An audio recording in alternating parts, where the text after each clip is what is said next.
Good morning, dear students. Today we are going to start module number 5, that is phase equilibrium. Before studying phase equilibrium, we should be very well knowing about what is a phase or what are phases. So in today's lecture, we will be studying about what are phases. Okay. From lower class, we have studied about states of matter. In the same way, we can say states of matter, solid, liquid, gas are like phases. Okay. So by taking fewer examples, we will be studying about phases. But let us go to the definition first. What is a phase? Phase is a physically distinct and mechanically separable portion of a system. You might be familiar with system. A system is a part of universe in which we are doing our experiment or we are considering that for our experiment. So, in a portion of a system which is separated by a definite boundary. So what is a phase? It is the portion of the system which can be easily demarcated with a well defined boundary, you can say, and it is mechanically separable too. Let us understand this by taking one example. Suppose I have a glass of water and that I am putting some sugar. What will happen? The sugar will be dissolved in that water. Now what do you see? Do you see separate identity of sugar in that? No. The sugar is totally mixed in water. And now we can see a homogeneous system throughout. Homogeneous means there is no sugar, everything same uniform water. So in this case, what do we say? We could not see sugar. So it is a single phase, one phase. Okay, so what is a phase? A phase is a physically distinct, means we can see, we can demarcate, we can identify it with our naked eye.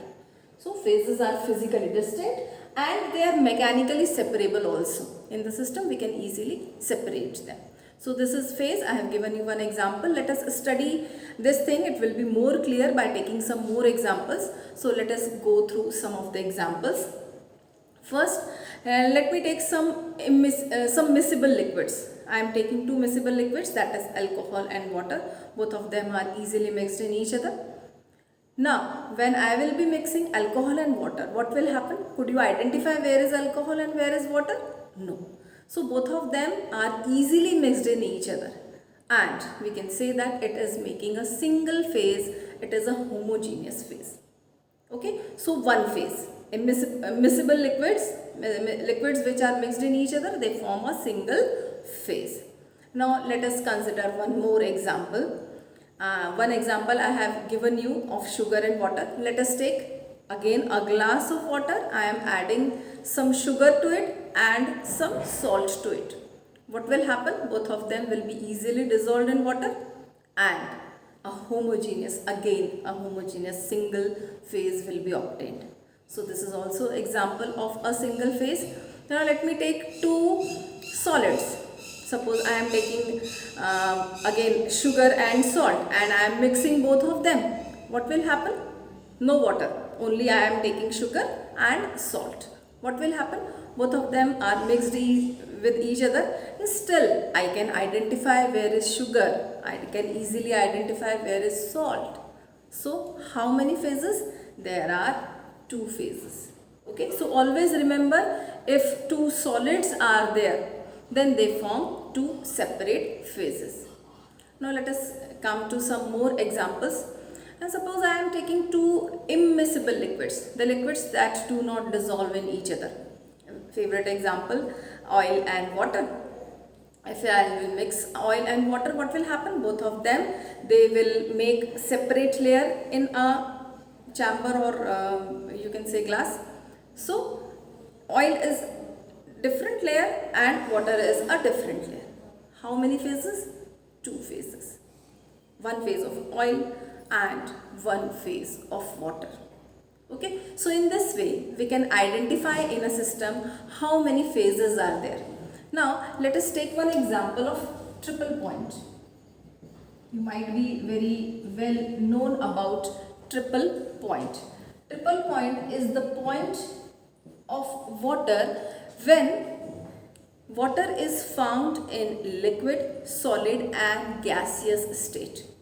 Okay, what is triple point? Triple point is the point where we can find all the three states of water. All the three states of water coexist at triple point. And let me write the value of triple point also. The value of triple point is, the temperature is 0.0098 degrees centigrade and the pressure is 0.006 atmosphere. This is the temperature and pressure conditions of triple point. Now at triple point, at this much temperature and this much pressure, all the three states or all the three phases of water are present. Now what do you say? You will say that it is having three phases. One solid phase, that is ice, one liquid phase, that is water, and the third is vapor phase, that is gaseous phase. So three phases. So triple point is the example where three phases of water coexist. Okay, let us take one more example. In that example, we can take air, our air. You know, air is a mixture of various type of gases and those gases are easily mixed in each other. We could not identify these molecules are of N2 or these are the O2 molecules. I have to inhale O2. Okay, this is H2 molecule. No, there is no identification, no mechanical separation, no physically distinct boundary. So what is air? Air is a single phase. We can take some more mixtures of air, N2, O2, H2 or any type. In all those mixtures also, we could not identify the particular gases. So all the miscible gases form a single phase. Air is also an example of single phase. Clear? So I think with these examples, the phases are very clear to us. I can give one more example in which let us write one reaction. With this, it will be very well clear to you. I am taking iron in solid state. It is reacting with water in gaseous state and an equilibrium is established. It is forming FeO in solid state and hydrogen gas is released, means it is in gaseous state.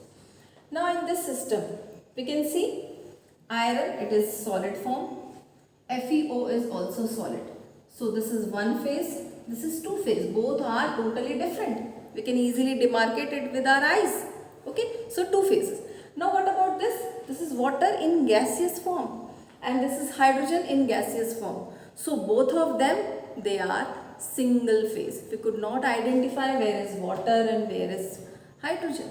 So a single phase. So how many phases? 1, 2 and both of them will form a third phase, means total 3 phases in this system.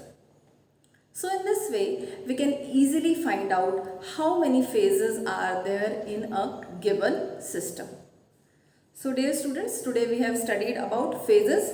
We got to know about in a system how many phases are there. Now in our next class, we will be going to study about components and degree of freedom, and after that we will be go to phase rule. So it's all for today. Have a nice day.